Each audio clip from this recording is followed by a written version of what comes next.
Mangoes cut చేసింది.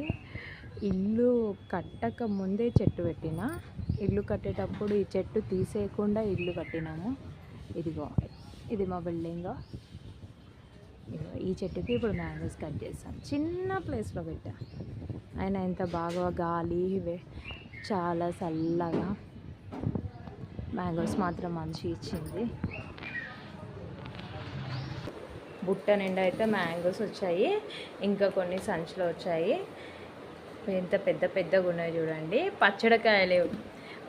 మళ్ళీ మనం ఇవాళ తెంపడానికి రీజన్ ఏంటంటే అన్ని పండు మాకి కింద రాలిపోతున్నాయి.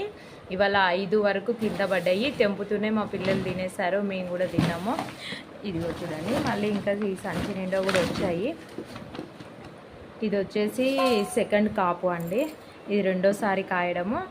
ఇన్నిగనం వచ్చాయి. ఫస్ట్ టైం వీడియో కూడా పెట్టాను, ఒక 15 కాయల వరకు వచ్చాయి. మరి ఇప్పుడు ఎన్ని వచ్చాయో కౌంట్ చేయాలి. ఇదిగో ఈ బుట్ట నిండా కూడా వచ్చింది. ఇదిగో చాలా హ్యాపీ, ఇన్ని మ్యాంగోస్ వచ్చాయి. అన్నీ పచ్చడికాయలే.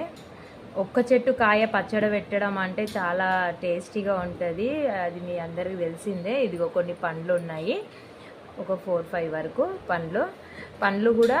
ఇది రసాలండి. నేను మొన్న ఒక వీడియో పెట్టాను కదా, కింద రాలింది, అది రసాలు. ఇదిగో చూడండి, ఇన్ని మ్యాంగోస్ వచ్చాయి. ఆ చెట్టు కూడా చూసారు కదా, కొంచెం ప్లేస్ ఉన్నా సరే మనం ఇట్లా చెట్లకి పెట్టుకుంటే, ఇప్పుడు వచ్చేటి అన్నీ హైబ్రిడ్, మీకు తెలిసిందే కదా, ఎక్కువ ప్లేస్ కూడా ఆక్రమించదు. ఇదిగోండి చాలా. ఇంక ఇవన్నీ ఇంకా ఇచ్చే వాళ్ళకి ఇచ్చేసి మిగతావి పచ్చడి పెట్టుకుంటామండి. ఎందుకంటే ఒక్క చెట్టు అంటే అందరు లైక్ చేస్తారు, ఇచ్చిన వాళ్ళు కూడా చాలా